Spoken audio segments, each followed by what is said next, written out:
एक नाम सियासी गलियारों में खूब सुर्खियां बटोर रहा है। ये नाम है सत्यपाल मलिक का।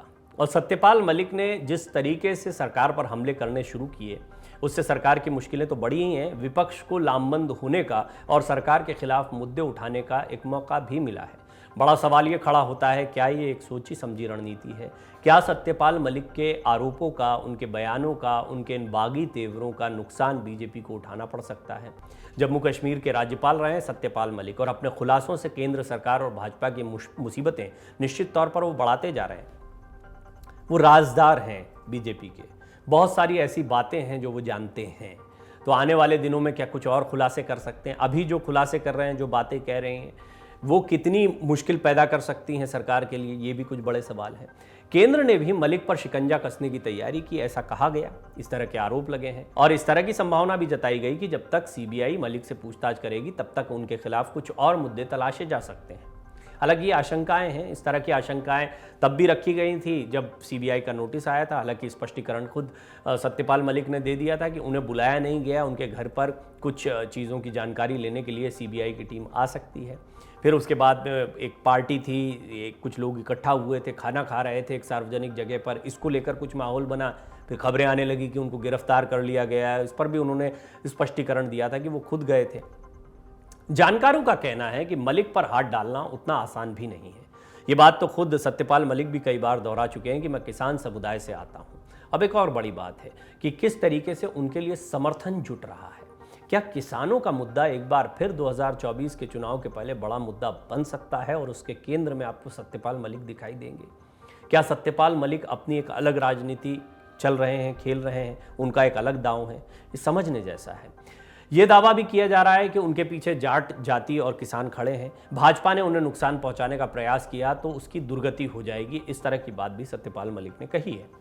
पश्चिम यूपी से आने वाले सत्यपाल मलिक कई पार्टियों में रहे हैं। 70 के दशक में चौधरी चरण सिंह के भारतीय क्रांति दल में शामिल होकर उन्हें पहली बार विधायक बनने का मौका मिला था। इसके बाद उन्होंने कई दलों के साथ अपनी राजनीतिक पारी खेली।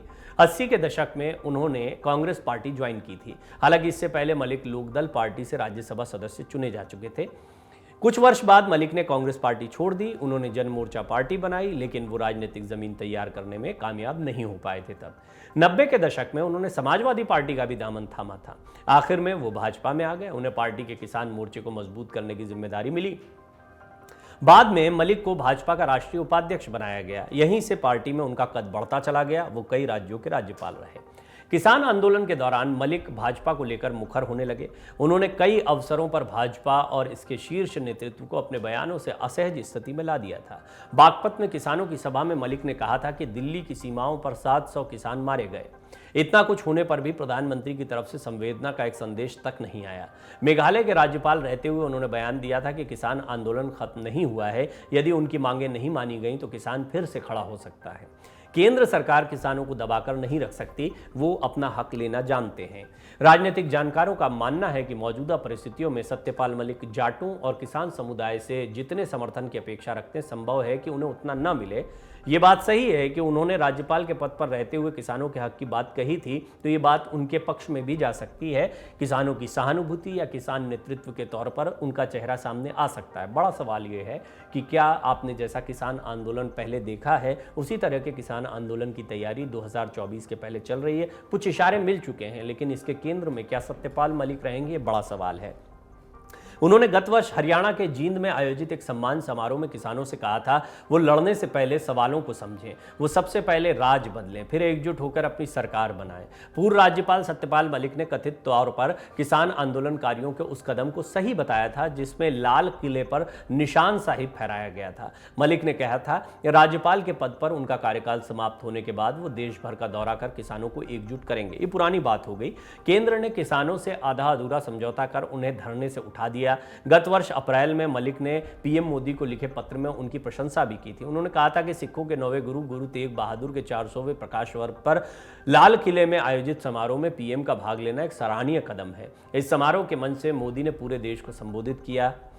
पीएम के इस कदम से सिख समुदाय में उनकी प्रतिष्ठा बढ़ी। सिखों के गुरुओं के प्रति प्रधानमंत्री ने जो श्रद्धा भाव और सम्मान व्यक्त किया, उसके लिए पूरी दुनिया की ओर से, विशेषकर भारत के सिखों को एक सकारात्मक संदेश मिला।